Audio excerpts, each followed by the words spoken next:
Et si nous prenions la décision de rendre nos vies plus simples? Si nous commencions à prendre du plaisir en faisant beaucoup plus, mais avec moins de ressources? Si retourner à l'essentiel devenait pour chacun d'entre nous un objectif? Je m'appelle Lionel Clément et depuis une dizaine d'années, j'ai décidé de mener une vie plus simple, plus en adéquation avec mes valeurs. Durant ces 10 années, j'ai travaillé à mener une vie plus frugale et j'ai découvert que c'était absolument pas une vie triste, ennuyeuse et pleine de frustration. J'ai découvert dans la frugalité une forme d'abondance qui aujourd'hui me rend pleinement heureux, même si je suis encore loin, très loin d'être arrivé. Et je suis convaincu que cette quête de simplicité est la quête de ma vie.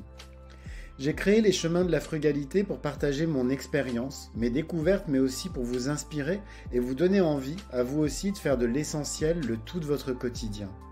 Je vous souhaite de passer un excellent moment avec moi sur ces chemins qui, au final, ne nous mènent qu'à nous-mêmes.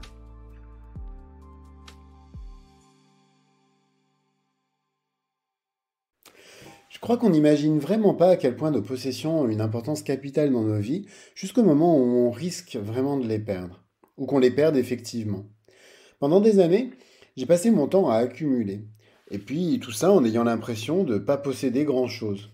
Et je parle pas que des objets, parce que les objets, c'était vraiment que la partie très visible de l'iceberg. J'accumulais aussi les projets, les activités, au point de traquer la moindre minute d'oisiveté pour m'occuper. J'accumulais aussi les kilos, parce que manger beaucoup, ça me donnait une sensation de paix que je ne trouvais pas autrement. Et puis, j'accumulais aussi les dettes, parce que tout ça, les projets, les possessions, ça avait un prix, et c'était pour moi essentiel pour renvoyer aux autres, et surtout à mes propres yeux, l'image de quelqu'un qui avait réussi. C'est fou quand on y pense, cette obsession de la réussite. Cette manière de penser qu'en accumulant certains marqueurs sociaux, un peu comme des badges Pokémon, on va renvoyer aux autres, mais en fait surtout à nous-mêmes, une image satisfaisante. Il y a quelques semaines, j'ai vu à la télé un reportage lié à l'inflation. Et ce reportage se déroulait à la sortie d'un supermarché. La journaliste interviewait des personnes en sortie de caisse et ce qu'elle voulait, c'était savoir quel était le prix de leur caddie et si ils arrivaient à s'en sortir dans la vie. Bref, c'était un reportage un petit peu démagogique, comme je les aime pas en général, mais la réaction d'une des personnes m'a vraiment interpellé. Son caddie, il était rempli à ras-bord de malbouffe, complètement superflu. Et elle affirmait qu'avec le strict nécessaire qu'elle avait acheté, elle ne parvenait pas à s'en sortir. Elle parvenait à peine à nourrir sa famille. La journaliste lui fait donc remarquer qu'on ne peut pas vraiment dire que son caddie contient uniquement le strict nécessaire. Et là, la personne s'énerve et répond à la journaliste: «Mais je travaille, moi, madame. Ce qu'il y a dans ce caddie, c'est ce que je mérite pour mon travail.» Même si le reportage était somme toute particulièrement putaclic, cette dernière phrase m'a fortement marqué. Pourquoi? Parce qu'elle est, selon moi, vraiment symptomatique de cette frénésie de possession dont on a besoin pour pouvoir nous dire qu'on a juste un petit peu réussi, qu'on mérite la place qu'on occupe socialement. Et pendant des années et des années, eh ben moi aussi j'ai pensé exactement comme ça. J'ai pensé que je méritais ce que j'accumulais et que si jamais un jour je devais perdre tout ça, eh ben ce serait certainement la fin du monde, que j'y survivrais peut-être même pas. Or, il y a 2 ans, eh ben, j'ai tout perdu. Mon agence de marketing digital, suite au Covid, était en liquidation judiciaire. Et j'étais redevable, à titre personnel, de sommes d'argent très importantes. On était de l'ordre quand même de plus de 100 000 euros. Même si j'avais rebondi vers mon projet de savonnerie, hein, qui fonctionnait plutôt bien, celui-ci me permettait malheureusement pas de me verser un salaire suffisant. Et bien entendu, il y avait déjà des créanciers qui commençaient à taper à ma porte. Pour m'en sortir, il n'y avait qu'une solution, c'était accepter de tout perdre. C'est-à-dire de vendre mon appartement pour couvrir les dettes de ma première entreprise et puis solder une bonne fois pour toutes cette activité. Fermer ma savonnerie, même si l'activité elle était saine, juste pour pouvoir trouver un travail salarié qui allait m'assurer une sécurité. Et puis quitter Grenoble, une ville où j'habitais depuis plus de 10 ans, mais où j'avais l'impression d'être complètement bloqué. Et je vous cache pas que tout perdre n'a pas été un moment facile, hein, puisque bien sûr j'ai accepté de tout perdre. Le pire moment, ça a certainement été la vente de l'appartement, en fait, parce que très clairement, on te vend que c'est l'investissement d'une vie, etc. Et tu repars du notaire avec ton gros chèque, mais tu sais que tu pourras même pas en profiter, même pas un seul euro. Néanmoins, je me suis finalement et paradoxalement senti assez soulagé.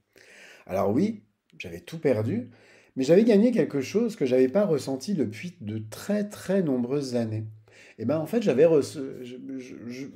gagné de la tranquillité d'esprit. Pendant des années, en effet, j'avais vécu sous pression. Alors, il y avait la pression de l'argent, pour la simple et bonne raison qu'il m'en fallait toujours plus pour assurer mon mode de vie. Ce qui m'obligeait en fait à m'infliger des violences terribles pour arriver à avoir toujours plus d'argent. D'un seul coup, et moi, je me retrouvais sans cette pression.